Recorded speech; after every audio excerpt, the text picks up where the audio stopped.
అయ్యా నువ్వు వెళ్ళిపోబోతున్నావు నాకు తెలుస్తుంది, ఇదిగో అయ్యో అవి వస్తున్నాయి, నేను చూస్తూ ఉన్నాను, నీ వెళ్ళేటప్పుడు నీకున్న అభిషేకములో నుండి 2 పాళ్ళు నాకు వరముగా ఇవ్వు, తద్వారా నేను మరి పరిచర్య చేయగలను, సేవ చేయగలను. అంటే ఆయన ఏమంటాడు తెలుసా, ఇదిగో ఎలీషా నేను పైకి వెళ్తున్నాను కదా, పైకి వెళ్తున్నాను, నీకు గాన నేను పైకి వెళ్ళేటప్పుడు నీకు కనపడితే అవి నీకు శీఘ్రమే నీకు వస్తాయి, నేను కనబడకపోతే అవి నీకు రావంటాడు. అనగానే ఆయన పైకి వెళ్తూ వెళ్తూ దీని బిడ్డలారా కనిపించడు.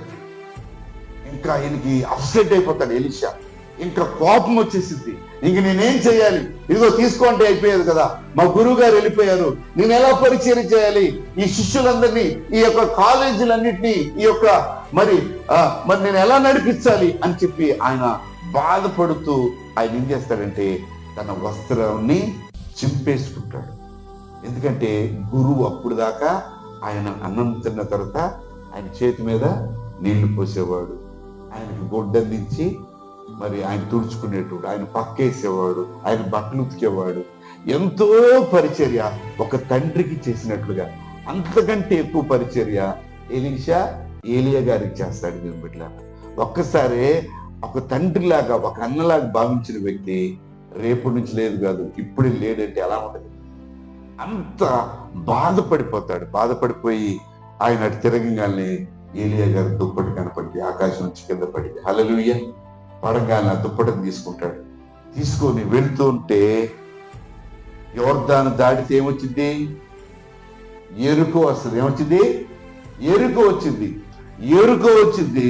ఎరుకోకు వెళ్ళాలంటే యోర్దాను నది దాటాలి. ఎలాగని చెప్పి ఏలియా గారి యొక్క దుప్పటిని తీసుకొని యెహోవా దేవుడు ఏడి అని ఒక్క బిగుతాడు, అంటే ఒకసారి గట్టి కొడతాడు ఆ నది మీద, వెంటనే నది చీలిపోద్ది. అప్పుడు అమ్మ దుప్పట్లో పవర్ ఉంది, దుప్పట్లో పవర్ ఉంది, దేవుని యొక్క అభిషేకం ఉంది, నా యొక్క గురువు గారి యొక్క పవర్ ఉంది దీనిలోని సంతోషంతో ఆ యొక్క యోర్దాను దాటి ఎరుకోలోకి ప్రవేశిస్తాడు. మన మెసేజ్ ఇప్పుడే, ఎరుకోలోకి ప్రవేశించగానే ఎరుకోలో ఉన్న శిష్యులందరూ కూడా ఆయన దగ్గరకు వస్తారు. ఆయన దగ్గరకు వచ్చి అక్కడున్న పట్టణస్థులు కూడా వస్తారు ఎరుకో దగ్గరికి. ఎరుకో ఎలా ఉంటుందంటే దేవుని బిడ్డలారా, సౌందర్యం కలిగిన పట్టణం. బైబిల్లోని ఎక్కడే చదివారు కదా, అది ఎలాంటి పట్టణం అంట, రమ్యమైన పట్టణం అంట. హల్లెలూయా. రమ్యమైన అంటే మంచి పట్టణం అని రాయలా, అందమైన పట్టణం అని రాయలా. ఎవరు రాశారు, రమ్యమైన పట్టణం అంట. రమ్యమైన పట్టణము. ఆ పట్టణానికి ఇంకో పేరు తెలుసా, దానికి ఖర్జూర చెట్లు కలిగిన పట్టణం అది. అక్కడ ఎలా ఉంటుందండి, ఎరుక పచ్చగా ఉంటుంది. ఆ యొక్క ఖర్జూర చెట్లు మీరు ఎరుక వస్తే నేను చూపిస్తాయి దాన్ని. ఆ సమయంలో దేవుని బిడ్డలారా ఆ గ్రామస్తులు వచ్చి ఏమంటారో తెలుసా, అయ్యా దైవజనుడా మీరు ఇక్కడికి వచ్చారు, ఈ పట్టణాన్ని చూస్తూ ఉన్నారు, అబ్బా ఎంత రమ్యంగా ఉందని అనుకుంటున్నారు కదా మీరు, అది నిజం కాదయ్యా. ఇదిగో ఈ యొక్క ఊరిలో ఉన్నటువంటి నీరు మంచిది కదా, పట్టణము రమ్యమైనదే, కానీ నీళ్లు మంచివి కాదు. ఈ నీళ్ల వల్ల మా పశువులు చనిపోతున్నాయి, ఈ నీళ్ల వల్ల మా పిల్లలు త్రాగి, మా వృద్ధులు త్రాగి జబ్బు పడిపోయి చనిపోతూ ఉన్నారు. ఈ నీళ్లు మంచివి కాదు. ఈ నీళ్ల వల్ల, నిస్సారమైన నీళ్లు ప్రవహించడం వల్ల మాకు పంటలు పండట్లేదు. మా పరిస్థితి అంటే లోన లొటారు, పైన పట్టారు, అంతే కదా. అందుకనే ఈ పట్టణస్థులు వచ్చి ఏమంటారంటే, అయ్యా పట్టణం ఎంతో రమ్యంగా ఉంది, మీరు చూస్తున్నారు కదా, కానీ పట్టణంలో ఉన్న నీళ్లు మంచివి కావు అని ప్రవక్తతో చెబుతారు. దేవుని బిడ్డలారా ప్రవక్త ఆందోళన చెందుతాడు. ఎలీషా ఏమంటాడు తెలుసా, మీరు వెళ్ళి ఒక పాత్ర తీసుకురండి. ఏంటి, ఒక పాత్ర కొత్తది, అది ఏంటి, కొత్త పాత్ర తీసుకురండి. కొత్త పాత్రలో ఉప్పు వేసి తీసుకురమ్మంటారు. ఏంటిది, ఉప్పు వేసి తీసుకురమ్మంటారు. వాళ్ళు ఆ కొత్త పాత్రలో ఉప్పు వేసి తీసుకొని వస్తారు. ఆయన ఏం చేస్తారు తెలుసా, వచ్చింది చదవండి మీరు 21.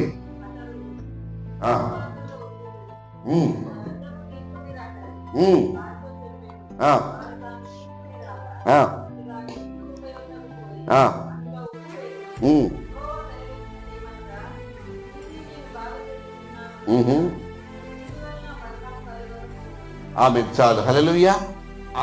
ఆ యొక్క ఉప్పుని ఆ పాత్ర పట్టుకొని ప్రార్థన చేసి దేవుని బిడ్డలారా, ఆ నీటి ఓట, అది నది కాదండి. ఏంటిది? నది కాదు. మీకు తెలుసా, ఇజ్రాయెల్ దేశంలో నీటి ఓటలు ఉంటాయి. తెలుసా మీకు? నీటి ఓటలు ఎక్కడెక్కడ ఉన్నాయో నేను చెప్తా, వాళ్ళ టూర్కి వచ్చినప్పుడు చెప్తా. కొత్త వాళ్ళకి, పాత వాళ్ళందరూ తెలుసు, అందుకని అలసిపోయారు. నీటి ఓటలు ఉంటాయి. ఎలా ఉంటాయి తెలుసా? నీటి ఓటలు ఎక్కడో కొండలో నుంచి నీళ్లు వస్తూ ఉంటాయి, ఎక్కడో భూమిలో నుంచి నీళ్లు వస్తూనే ఉంటాయి. ఆ వాటిని నీటి ఓట్లు అంటారు. అంటే నది కానీ, సముద్రం కానీ, లేకపోతే కాలువలు కానీ లేని ప్రాంతంలో నీళ్లు ప్రవహించేది నీటి ఓట. మన కృష్ణా నది, గోదావరి నది ఎక్కడ పుట్టినాయి? నీటి ఓట దగ్గర, మహారాష్ట్రలో పుట్టినాయి. అవునా కదా? మర్చిపోయారా చదువుకున్న వాళ్ళు? మహారాష్ట్రలో పుట్టినాయి, ఊరు పేరు మర్చిపోయా. ఓకే, మహారాష్ట్రలో ఓటగా పుట్టినాయి. ఇదే విధంగా ఇజ్రాయెల్ దేశంలో కూడా పలు చోట్ల నీటి ఓటలు ఉంటాయి దేవుని బిడ్డలారా. ఆ ఓటల్లో నుండే ప్రజలు ఆ నీటిని త్రాగి తృప్తి పొందుతూ ఉంటారు. ఈ ఎరుకోలో కూడా ఆ నీటి ఓట ప్రవహిస్తుంది. ఆ నీటి ఓట ద్వారానే ఎరుకోలో ఉన్న ప్రజలందరూ బ్రతుకుతారు. ఆ నీటి ఓట వల్లే ఎరుకోలో ఉన్నటువంటి పొలాలన్నీ పడితే, ఈ యొక్క ప్రవక్త వచ్చే సమయానికి ఏమైందంటే దేవుని బిడ్డలారా, ఆ నీటి ఓట ఏమైందంటే ఆ నీరు నిస్సారమైపోయింది, చేదైపోయింది. ఇక పనికి రాకుండా పోయింది. నీళ్ళు ఉన్నాయి కానీ ఏ సుఖం ఏమీ లేదు, ఉపయోగం లేదు. ఎప్పుడైతే ఆ ప్రవక్త ఉప్పుకిని తీసుకుని ఎక్కడేసాడు? నీటిలో వేయలే. అసలు పాయింట్ ఎక్కడుంది? నీళ్లు ఎక్కడి నుంచి వస్తున్నాయి? ఆ నీటి ఓట దగ్గరికి వెళ్ళి, గాయమైందండి, కట్టి ఎక్కడ కడతాడు డాక్టర్? కాలికి దెబ్బ తేలింది, మోకాల దగ్గర. కాలే కదని చెప్పి ఇక్కడ కడతాడా? గాయం ఎక్కడైతే అక్కడే కట్టు కడతాడు. అదేవిధంగా ఆయన ఎక్కడ దీనికి ఈ యొక్క ప్రారంభం ఉందో నీటి ఓట దగ్గరికి వెళ్ళి ఆ ఉప్పు వేయగానే యెహోవా నామములు, యెహోవా ఏం చెప్తారంటే, ఇదిగో ఎలీషా, నీ ఉప్పు వేసావు కదా, ఈ దినము ఈ క్షణము నుండి ఈ నీరంతా కూడా సారము కలిగిన తీపి నీరుగా మార్చివేశారు. చప్పట్లు కొడదాం. హల్లెలూయా. నీటి ఓట ఏమైందంటే, నీటి ఓట తీయటి నీళ్ళైపోయినాయి. చెప్పు, ఇక నుండి ఆ ప్రజలు చావరు. చెప్పు, ఇక నుండి ఆ పశువులు చావు. చెప్పు, వాళ్ళతో ఆ పొలాలన్నీ కూడా ఏపుగా పెరిగి సమృద్ధిగా వాళ్ళు జీవిస్తారని చెప్పేసి ఎలీషాతో చెబితే, దేవాది దేవుడు ఆ గ్రామస్తులందరికీ చెబుతారు. ఇదే వచనములో నుండి యేసన్న గారి పాట రాశారు. ఊరు మంచిదే గాని ఊటలన్నీ చెడిపోయేనే, ఊరు మంచిదే గాని ఊటలన్నీ చెడిపోయేనే, ఉప్పు వేసిన వెంటనే ఊట క్షయతానందేనే, ఉప్పు వేసిన వెంటనే ఊట అక్షయతానందేనే, ఊహలు నాదు ఊటలు నా యేసు రాజా నీలోనే ఉన్నవి, ఊహకందవే ఆశ్చర్య క్రియలు. భక్తుడు దైవజనుడు యేసన్న ఏ మాటలు తీసుకొని పాటగా రాశాడు. నా ఓటలన్నీ ఎలా ఉండాలంట? కీర్తనాకారుడు ఏమంటాడంటే, నా ఓటలన్నీ మీ యందే. దేవునిలో నుండి మన ఓటలు, మన ఆలోచనలు, మన యొక్క తలంపులు దేవుని చిత్తానుసారంగా దేవుల్లో ఉంటే ఆయన చేసే కార్యాలు మన ఊహకంలో. హల్లెలూయా, హల్లెలూయా. యేసు నీ కార్యములు ఎంత గొప్పవి, తండ్రి నీ తలంపులు లెక్కలేనివి, అవి కంటికి కనబడవు, హృదయానికి అంతు చిక్కవు. అవి కంటికి కనబడవు, హృదయానికి అంతు చిక్కవు. యేసు నీ కార్యములు ఎంత గొప్పవి, తండ్రి నీ తలంపులు లెక్కలేనివి. యేసయ్యలో ఉన్న మన ఆశలు, మన కోరికలు, మన భావనలు, మన యొక్క తలంపులన్నీ మన ఓటు అంటారు. దాన్ని మన ఓటు ఎక్కడ ఉండాలి? యేసయ్యలో మన ఓటు ఉంటే ఏంటంటే మనం ఆశ్చర్య కార్యాలు మనం చూస్తాం. హల్లెలూయా, హల్లెలూయా. గుర్తుపెట్టుకోండి దేవుని బిడ్డలారా, దేవునితో నీవు నడిస్తే నీ స్థితి, నువ్వు ఉన్న పేద స్థితిలో నువ్వు పైకి లెగిస్తావు అంతే. హల్లెలూయా. యేసయ్యతో నీవు నడిస్తే ఆయన లేపుతాడు, నువ్వు లెగవసరం లేదు. హల్లెలూయా. నేను ఆ స్థితిలో నేను నీ దగ్గరికి వస్తాను, నీ పాకలోకి వస్తాను, లేకపోతే నీ అప్పుల్లో ఉన్నాయి కదా, నీ వడ్డీలు కడతాను, వడ్డీలు కట్టి వడ్డీ నేను కూడా వస్తాను పద అని రాడైనా. నేను పిచ్చివాడుగా చేస్తాడు. నీ చెయ్యిని పైకి లేపుతాడు. హల్లెలూయా. నీ చెయ్యి ఇలా ఉంచాడు దేవుడు. ఆయనతో నీవు నడిస్తే సహోదరి సహోదరుడా, నీ చెయ్యిని ఎలా ఉంచుతాడు? ఎందుకు ఉంచుతాడా? ఉంచుతావు అన్నారు చప్పలు కొట్టండి, గట్టి కొట్టాలి. నువ్వు శివాజీ. హల్లెలూయా. ఎప్పుడైతే ఉప్పు వేశారో ఆ జలలన్నీ కూడా, ఈ రోజు కూడా ఆ యొక్క స్ప్రింగ్ ఉంది అక్కడ, ఆ యొక్క జలం ఉంది కదా, ఈ రోజు కూడా ఉంది. అక్కడ మేము చేతులు కడుక్కోండి, అక్కడ నీళ్లు తాగారు. ఎంతమంది తాగారు? ఫోటోలు తాగకుండా ఫోటోలు దిగిన ఎంతమంది? నువ్వు ఉంటావు ఫస్ట్ చెప్పు ఎంతమంది? ఎందుకంటే ఇప్పుడు ఉంది, మనం వెళ్దాం ఎరుకోలో. అదే హోటల్ ఎదురుగా ఫోటోలు దిగాం కదా, అదే దాన్నే ఎలీషా స్ప్రింగ్ అంటారు. ఏమంటారు? ఎలీషా నీటి ఓట అంటారు. ఇప్పటికి కూడా ఆయన ఆ రోజు ఉప్పు వేసి అద్భుతం చేసిన ఆ ప్రదేశంలో నుండే ఇప్పుడు ఎరుకో వాళ్ళందరూ కూడా నీళ్లు తాగుతున్నారు. హల్లెలూయా, హల్లెలూయా. మరి మనం ఎలా ఉండాలి? మన జీవితం ఎలా ఉంది? బాగున్నాం, ఇన్షర్ట్ చేస్తున్నాం. యవనస్తులు ఇక్కడ ఉన్న వాళ్ళందరూ కూడా, నేను రాజన్న, నువ్వు నేను కూడా యవనస్తులమే. మోహనన్న, యువర్ ఆల్సో. బికాజ్ ఇజ్రాయెల్లో 70 సంవత్సరాలు మా ఎంప్లాయర్, నేను వచ్చిన కొత్తలో ఆయనకు 92 సంవత్సరాలు. నేను రోడ్డు పక్క నుంచి వెళ్తున్నాను, వెళ్తూ ఉంటే పక్కన ఇంకో ముసలాయన వెళ్తున్నాడు. వెళ్తుంటే మా ఎంప్లాయర్ అన్నాడు, వాడికి ఎంత వయసు ఉంటుంది అన్నాడు హీబ్రూలో. నేను అన్నాను 80-82 అంటే ఆడ పిల్లోడు అన్నాడు. అంటే ఊ కథ అని అన్నాడు. ఊ కథ అంటే వాడు పిల్లోడు అన్నాడు. అంటే ఏంటి? ఇక్కడ బస్ డ్రైవర్లు దేని బిడ్డారా 75-80 వచ్చినా బస్సు నడుపుతూనే ఉంటారు. మనము మన ప్రవర్తన, మన ఆలోచనలు ఇవన్నీ ఎలాగా మనం మార్చుకోగలమంటే, కీర్తనలో 119:9 చదవండి. ముగిచేస్తున్నాను, గవర్నమెంట్ టైం దగ్గరకు వచ్చింది.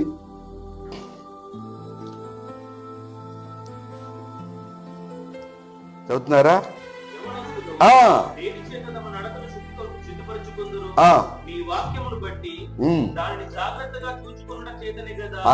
చాలు. హల్లెలూయా.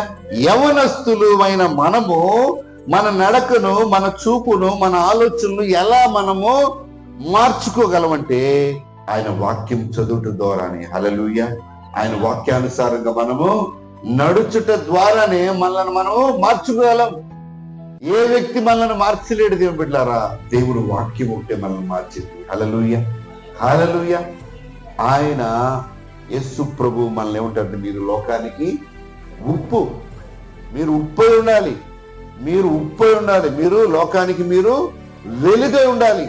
యేసు క్రీస్తు ప్రభు ఈ లోకానికి ఎందుకు వచ్చారంటే దేవుని బిడ్డలారా, మనిషి ఆదాము పాపం ద్వారాగా దేవుని సన్నిధికి దూరం అయిపోయాడు. ఆజ్ఞ అతిక్రమమే పాపం వల్ల వచ్చే జీతము మరణము.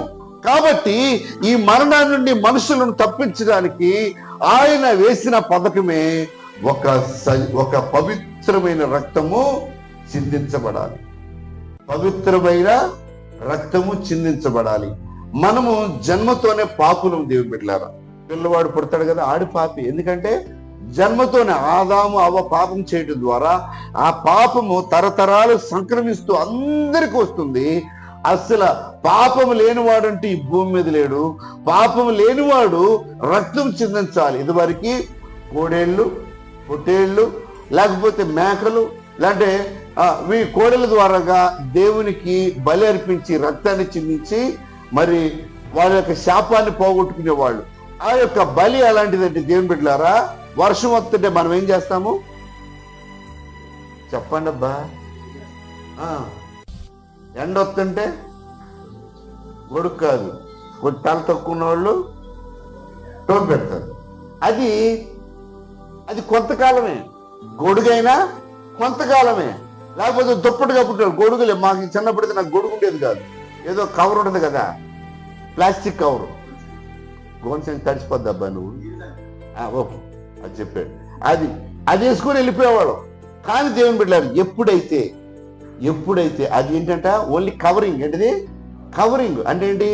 సూర్యుడు వస్తుంటే ఆ యొక్క సూర్య రశ్మి నీ మీద పడకుండా నీవు క్యాప్ పెట్టుకో, గొడుగు పెట్టుకో, లేకుంటే కవర్ వేసుకో, నిన్ను అది తాత్కాలికంగా కాపాడింది, శాశ్వతంగా నిన్ను కాపాడలేదు. అయ్యే పాత నిబంధనలో బలులకి ఉన్న విలువ. కానీ క్రొత్త నిబంధనలో దేవుని బిడ్డలారా, యేసుక్రీస్తు ప్రభు ఈ లోకానికి వచ్చి పవిత్రమైన రక్తము ఆ గొల్గోతా కొండ మీద, మనము చూసిన గొల్గోతా కొండ. మీరు అంతమంది గొల్గోతా అందరికి వచ్చారు, కొత్త వాళ్ళు రాలి. ఓకే, ఈ ఈస్టర్ అయిపోయింది. ఈస్టర్కి మనం గుడ్ ఫ్రైడే తర్వాత శనివారం గొల్గోతా కొండ దగ్గరికి వెళ్తాం. హల్లెలూయా. ఈ యొక్క యేసుక్రీస్తు రక్తము చిందించడం ద్వారా ఏమైందంటే మనకి సంపూర్ణమైనటువంటి రక్షణ వచ్చింది. హల్లెలూయా. సంపూర్ణమైన రక్షణ వచ్చింది. హల్లెలూయా. ఇంకా మనకి గొడుగులు అవసరం లేదు, ఇంకా మనకి టోపీలు అవసరంలా, ఇంకా మనకి ఏమంటే ఇంకా కవర్లు అవసరం లేదు, ఏది అవసరంలా. రక్షణ, శాశ్వతమైన రక్షణ యేసుక్రీస్తు ద్వారా మనకి ప్రాప్తమైంది. హల్లెలూయా. చప్పట్లు కొడదాం. హల్లెలూయా. దేవుడు, నేను చెప్పే కదా, బాగా పుండి ఎక్కడుంది, లేకుంటే ఆ యొక్క నీటి ఓట ఎక్కడ పడుతుందో అక్కడ ఉప్పు వేశాడు. దేవుని దగ్గరికి రాకుండా మనలను ఆటంకిస్తున్నటువంటి ఆ పాపాన్ని, ఆ శాపాన్ని, ఆ మరణాన్ని మన మీద నుండి తప్పించాలంటే దేవుడు ఆయన శాశ్వతంగా ఆయనతో మనం ఆయనతో ఉండాలంటే ఆయన ఎన్నుకున్న మార్గమే పరిశుద్ధమైన రక్తం. ఆ రక్తం యేసుక్రీస్తు రక్తం. ఆ రక్తము చిందించడం ద్వారా మనకేమైందంటే మోక్షానికి మార్గం ఏర్పడింది. హల్లెలూయా. హల్లెలూయా. కాబట్టి దేవుని బిడ్డలారా, నీవు దేవునితో నడవాలి, దేవుని యందు భయభక్తులు కలిగి ఉండాలి. మీరున్నది ఆంధ్రాలో ఉన్నారా? తెలంగాణలో ఉన్నారా? గుజరాత్లో ఉన్నారా? అస్సాంలో ఉన్నారా? బీహార్లో ఉన్నారా? మనం ఎక్కడున్నాం? ఇజ్రాయెల్. ఆ మాట నీకంటే కూడా దేవుడు పుట్టిన దేశంలో ఉన్నాం. ఇంకా దేవుడు అంటే ప్రభు అంటే చాలు, ఊరికే. నీకు అర్థమైందా? ఊరికే పక్కింటికి దేవుని ఇంటికి వచ్చావు, మనం దేవుని ఇంట్లోకి వచ్చావు. పెద్ద పెద్ద పాస్టర్లు ఏమంటారు మిమ్మల్ని? మన ఇంటికి వెళ్ళావుగా, వాళ్ళు ఏమన్నారు? గణపతి అయ్యో ఎంత భాగ్యం నీకు అన్నారు లేదు? నన్ను వెళ్ళినప్పుడు కూడా నేను నల్లకెట్టున్నా కూడా అందరూ తీసుకెళ్ళి భోజనం పెట్టేస్తున్నారు.